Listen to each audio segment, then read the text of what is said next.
Salam teman-teman, kali ini kita mau belajar lagi tentang dunia perbatuan. Yuk, saya mau belajar sama salah satu suhu, yaitu kita berada nih di daerah Muntilan. Ini namanya Base Stone. Siapa dia? Ayo kita main. Ya, dunia lava stone. Masuk gang.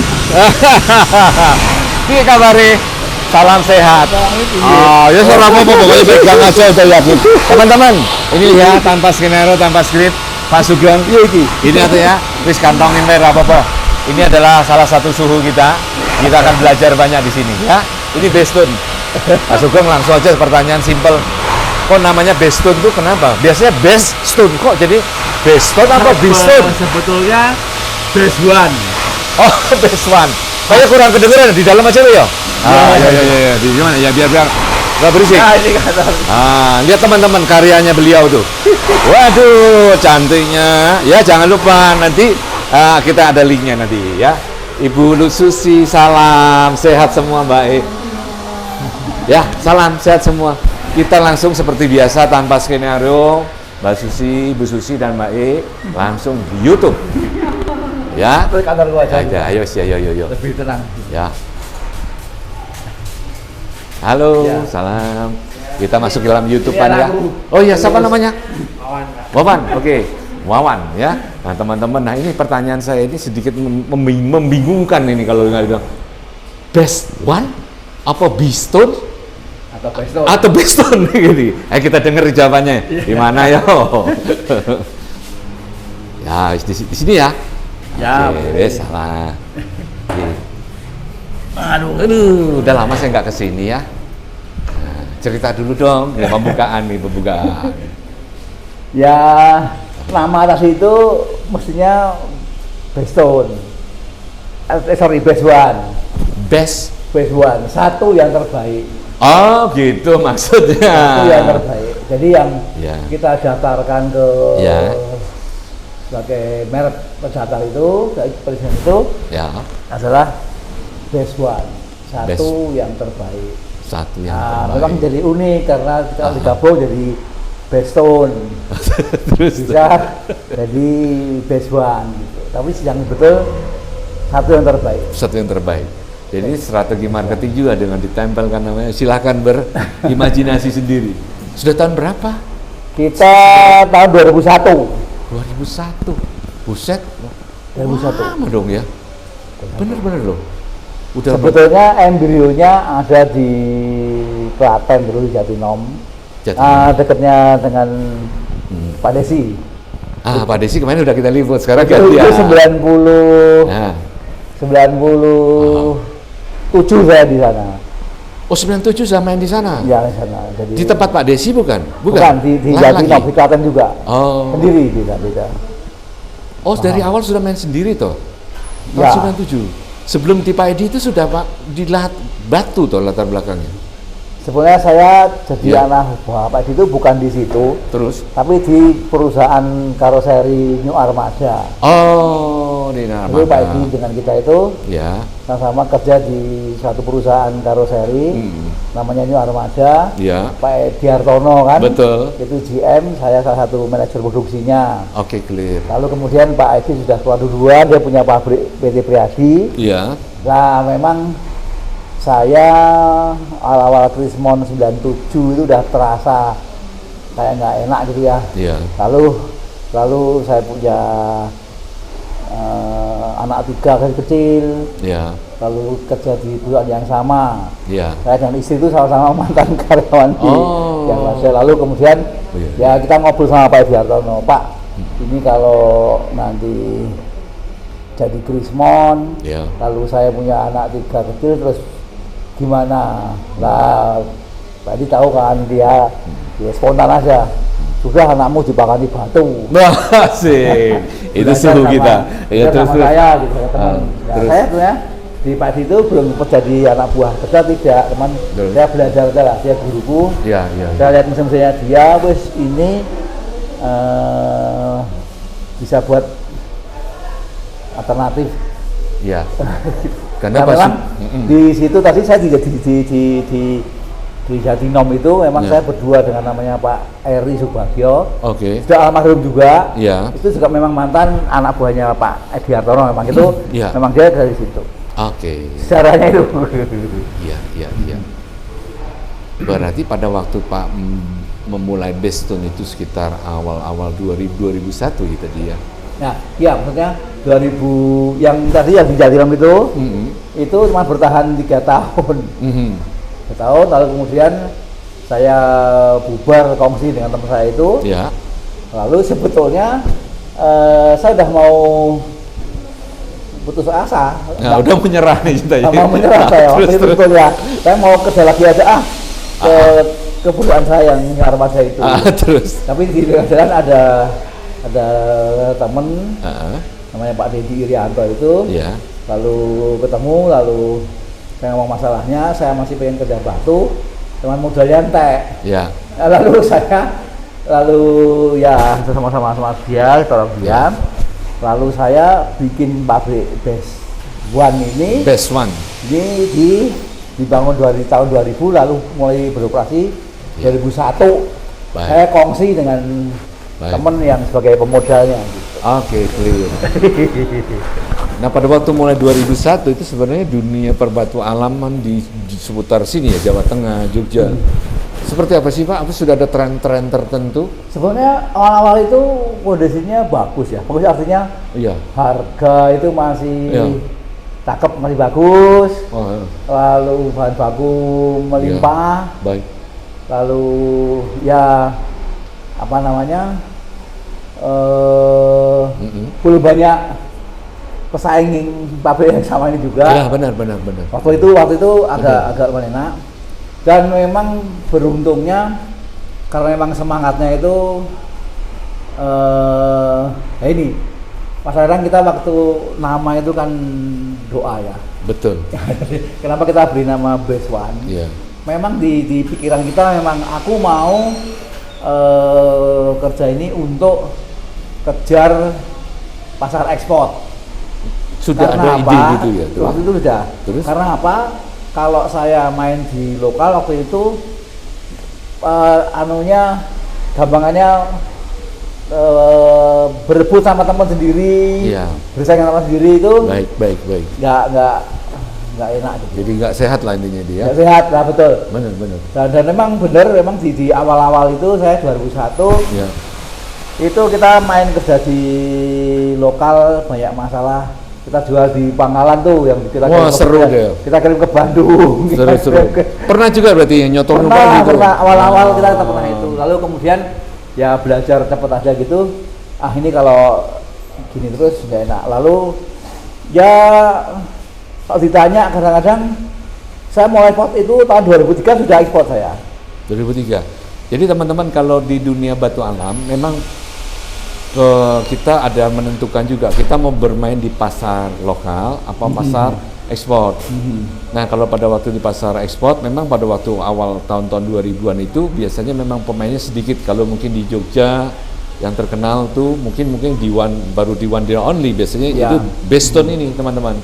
Kalau di Jakarta ada yang ahlinya juga yaitu Pak Edi Ardio. Ya, Artstonescape itu juga ahlinya di ekspor tuh ya. Pada masa berbarengan tuh biasanya tuh ya. Ketemunya itulah sodok-sodokannya tuh. Betul. Justru enggak. Enggak. Pak Iya. Edi Priyalaksono kan. Iya, dia. Itu juga termasuk orang temen yang punya semangat sama waktu itu. Jarang yang ada main ekspor punya semangat itu ya. Terus Saya pun ya gini, Pak Edi Priyalaksono saya bilang orang baik. Halo Pak Edi, salam. Tuh ada yang ngomong loh, kabar saya diem aja. Jadi dia menginspirasi saya. Dia lebih dulu tuh. Oh, dia duluan. Oh iya. Saya dapat order dari dia ngomong, Pak kan. Ya. Kalau bikin jangan kayak yang pabrik-pabrik biasanya. Kamu mesti produksi yang bagus. Betul. Saya ingat kelemahan saya waktu itu, saya tidak bisa bikin tebel dengan presisi. Karena waktu itu saya belum punya mesin kalibrasi. Baik, ini saya garis bawahi dulu, tebel, presisi, ada kata mesin kalibrasi. Nanti pasti kita tinjau ya. Lanjut Pak. Lalu saya di Pak Edi, Pak Edi Aryo, aku Ya. udah punya. Dia bilang dia bikin mesin kalibrasi buatan dulu namanya Nurtanio Bandung. Oh, Bandung malah. Dia teman di terus? sana bikin gitu. Ya. Cuman kalau Pak Sugeng Mahal, udah lihat aja, kamu lihat mesinku, inspirasi, Ya. kamu kan Seniman teknis. seniman teknik, kamu kan Seniman ngerti teknik. teknik. Ya, oke. Terus? Terus terus Pak Edi saya mau Ya. nyontoh Ah, mestinya Pak Edi, Eh. nggak apa-apa dengan gitu, karena dia butuhkan supaya aku juga saya mau cari barang bagus, kamu bisa, betul. karena selama ini dia belum ada gitu. Benar. Nah itu salah satu inspirasi kenapa saya semakin yakin bahwa saya harus konsentrasi ke quality. Pada masa Kualitas. itu benar ya, cuman Pak Edi Aryo, Pak Sugeng, siapa lagi yang bermain ekspor Bang Quality? Pak Edi Hartono. Pak Edi Hartono khusus, almarhum ya. Hartono itu juga sudah. Memang itu Orang luar biasa tuanya itu. Ya. Mas Desi sudah Pak. Oh sudah? Sudah Pak Haji Marno. Haji Marno sudah? Sudah. Oh. Saya dulu tuh Ya. sering ngesup juga dari Pak Haji Marno. Pak Haji Marno dapat order dari Bali. Oke. Jadi waktu itu emang belum bisa ekspor sendiri, tapi ekspornya biasanya orang Bali lah. Ya orang Bali yang mainkan. Saya ingat waktu itu ada proyek besar dari ke Mauritius waktu itu saya ingat. Ke Mauritius? Berbuat Mauritius. Pak orang Bali, Pak Marno, Iya. Pak Marno masuk ke kita. Ah. Pak Awal-awalnya Hartono. itu. Pada waktu itu satu lagi tokoh legendaris juga di Jakarta, yaitu Pak Wen Rasali. Hendra Sali. Duluan mana waktu itu bermainnya? Duluan Pak Wen. Pak Wen itu sebenarnya berangkat dari jualan pisau dulu. Dan pisau dulu ya. Itu ada namanya Pamindo sama satu lagi apa sih? Pamindo, ya. Mirakindo dulu satu lagi. Mirakindo. Dia Mirakindo Betul. itu yang Pak Wen, yang salam Pak Wen. perusahaan Pisau. sortir pisaunya. Pisau. Lalu Pamindo itu kayaknya perusahaan di Cirebon itu. Cirebon Jawa Barat itu yang diakuisisi sama Pak Wen. Pak Wen. Pak Wen. Duluan mana? Pak Wen dulu kali ya? Pak Wen dulu juga. Pak Wen dulu ya? Berarti ini Awal saya juga belajar Paham. mesin besar bagus Iya. kayaknya Pak Wen waktu itu. Oh gitu. Saya ke sana juga. Benar-benar. Waktu itu saya memang apa ya sampai sekarang pun saya memang orangnya senang belajar. Nah ini teman-teman, menarik sekali. Saya nggak mau Kita mulai bicara Berhenti filosofi aja ini gitu. teman-teman. Kalau tadi sejarah sudah, tadi sedikit sudah, sekarang Ya. filosofi. Ada beberapa teman-teman kadang-kadang menyampaikan, mohon maaf ya Pak, kalau Pak Sugeng ini ibarat kayak kebo. Wah, cerita dong Pak, kenapa itu? ya, Gitu. ya. Pelan tapi pasti gitu Nah, ya. pelan tapi pasti. Ulet Ulet, nih ya. luar biasa, semangat belajarnya. Ibarat mentok sini, nyoba lagi. Ya. Seperti akhirnya air tuh mengikis batu sampai menembus. Bener ini Pak ya. Cerita dong Pak perjuangannya. Bener-bener salut nih saya. Ya kalau perjuangannya ya pasti semuanya harus melalui pasang surut dan sebagainya. Pasang surut itu nggak Ya. bisa dihindari memang Ya. ya. Ya. Niscayaan. Saya kadang suka ditanya kok Beston bisa ekspor, apakah jago marketing? Saya bilang tidak. Tidak. Benar. Saya bilang tidak. Terus. Dan saya kadang-kadang Ya. lebih berpikir kalau saya memproduksi barang yang bagus, berusaha menjadi yang Terbaik. terbaik, pembeli itu pasti akan datang dan memilih kita Dengan sendirinya. dengan ya. sendirinya. Walaupun sebetulnya yang namanya ekspor orang Jepang datang kan pasar itu kan sudah ada sebetulnya. Betul. Saya sudah melihat bahwa pasar itu sudah ada sebetulnya. Baik. Tinggal kalau orang Jawa bilang promosi gedok keluar saja gitu. Betul. Toh dan satu lagi saya kan orangnya kan semua kita anggap teman lah, Betul. sahabat. Karena saya berteman baik dengan Pak Edi, Mm-mm. saya berteman baik dengan Pak Haji Marno, Benar. dengan Pak Edi Priolaksono, Betul. dengan orang-orang yang sudah lebih dulu yang lebih sukses. Kita tinggal ngomong, Pak, kalau kamu kelebihan order atau waktu Kirim itu dong. waktu itu juga kebanyakan mereka kewalahan ya Pak Edi sendiri, Pak Marno sendiri, Pak Edi sendiri tuh dia sendiri kewalahan untuk cari supplier yang barang bagus. Jadi waktu itu pasarnya sudah ada Pak. Benar. Wong saya ingat sebetulnya kalau dari kapasitas ya fasilitas order itu dulu tahun 2000-an itu jauh lebih bagus Pak. Sampai 2008 itu Luar biasa luar pasar. biasa. Ekspor terutama itu Iya, ya. itu biasa apa itu. Jadi karena pasarnya memang gede, Gede. sementara suppliernya yang berkualitas Ya. masih jarang. Masih gitu. jarang. Itu kesempatan yang saya ambil. Benar. Ya. Jadi selalu ada masanya teman. Timing sangat menentukan dalam kita berbisnis Pak ya. Ya mungkin, cuman bagi saya timing itu bukan saya yang pilih karena Betul. saya sebetulnya waktu kerja Ya. batu ini kan saya semangatnya hanya pengen menghidupi keluarga karena saya Simple. bekerja 12 tahun di satu Terus. perusahaan Iya. yang kemudian Udah goyang. saya sudah memikir wah ini kalau saya di PHK massal terus saya piye gitu. Lalu saya masuknya ke situ dan kembali lagi karena temen Baik. kan yang mengikuti kan Pak temen juga udah nggak ada repot itu loh batu dipotong Nah, kamu lihat ke tempat saya kamu mesin bisa bikin sendiri seperti itu lihat almarhum Edi nih ya. ya Dedengkot kita nih. Prof. Ya. Edi.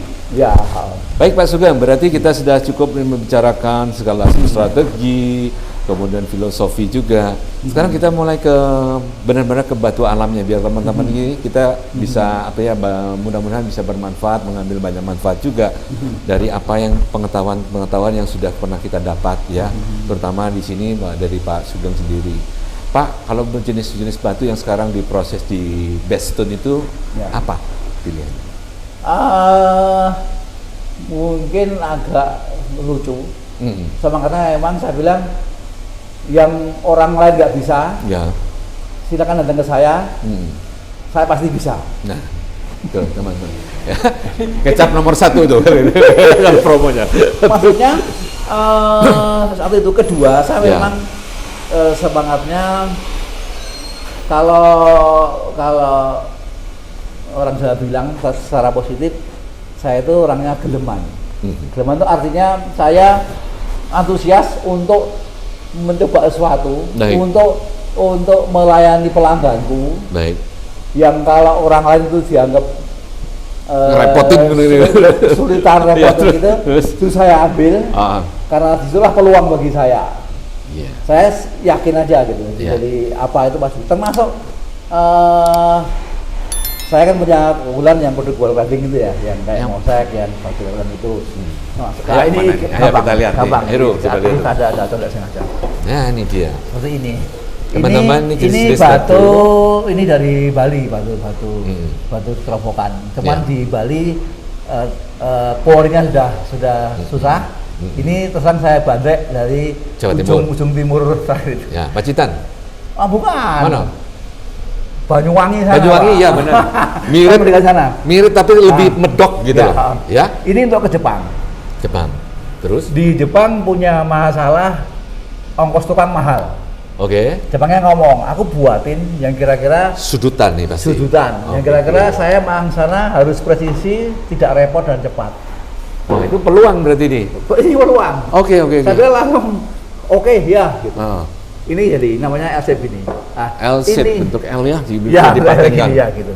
Nanti di lapangan nanti kita bisa Siap, siap, tanya. siap. Nah, ini satu contoh yang bagi orang lain kemungkinan Pak Sugeng ini kok maunya repot nuruti suruh Jepang begini gitu. Cuman saya berpikirnya ya repotnya sambil di sini, Iya. toh Jepangnya mau bayar. Mau bayar. Peluang benar itu. Peluang jadi kerepotan di Jepangnya itu saya ambil di sini kan harga lebih murah. Lebih murah. Saya juga bisa memperkerjakan anak buah lebih banyak toh Pak. Lebih bermanfaat. Lebih bermanfaat. Benar. Ya, satu contoh ini. Lalu Ini teman-teman L shape ya teman-teman. ya, Ini kalau buat sudutan tinggal masuk ini misal kita pasang di sini ya. ya, ya misalnya gitu. Kan akan mudah di Ya. fixing tuh. Nah, artinya tentu pekerjaan untuk membuat sudut ini akan jauh lebih lama dibanding kalau untuk di dinding biasa. Ya. Artinya ada extra cost untuk membuat ini. Betul. Nah, Betul. kalau misalnya di sini saja saya tahu ada extra cost, di luar negeri juga pasti ada extra cost, apalagi dalam posisi di Jepang yang memang Iya. nilainya sangat tinggi. Iya. Iya, betul. Betul ya, Mas Sugeng ya? Betul sekali. Nah, ini itu menjadi peluang. Jadi teman-teman, saya yakin bahwa di balik setiap kesulitan itu ada mustikanya. Nah, Nah, jadi jangan hindari kira-kira kesulitan. gitu. Kira-kira Hadapin gitu. ya. Ya. Kelola dia. Nah, ini salah satu contoh. Apalagi Pak yang menarik selain ini Pak? Oh, kerjaannya unik-unik nih Pak Sugeng. Nih biasa nih makanan Pak Sugeng nih, mainan cobblestone dari dulu masih ada aja dari zaman dulu. Ya. Ini batu tahu alias cobblestone. Ya unik Dipahat. Ayo kita jalan guys, yuk. Ayo kita main yuk. Di belakangan. Ayo. Mantap, mantap. Nah Pak, boleh nanya, pada waktu mesin kalibrasi nanti kita benar-benar lihat ya, dalam posisi yang nggak rata, ngaturnya gimana nggak jedot-jedot itu? Sebetulnya kita nggak usah bayangin mesin kalibrasi yang gede itu. Ya, Saya sebenarnya pakai mesin sekrap biasa. sekerap aja ya, ya, itu solusi. Teman-teman, walaupun kelihatannya kayak acak, tapi mereka punya pola loh. Jadi sebenarnya ada pola dasar. Dia diputar-putar harus masuk. Harus masuk. Gitu. Jadi ini kalau ke sana, ini Ya, ke sini, misalnya pokoknya begitu, masuk. Nah itu itu pola. Jadi harus- lihat nih, harus ada yang masuk. nongol ya, ada Ya. sudut 1, 2. Ya. Ini pun juga ada celangan 1. Dibolak-balik ya sami mawon, kurang lebih gitu ya Pak. Ya.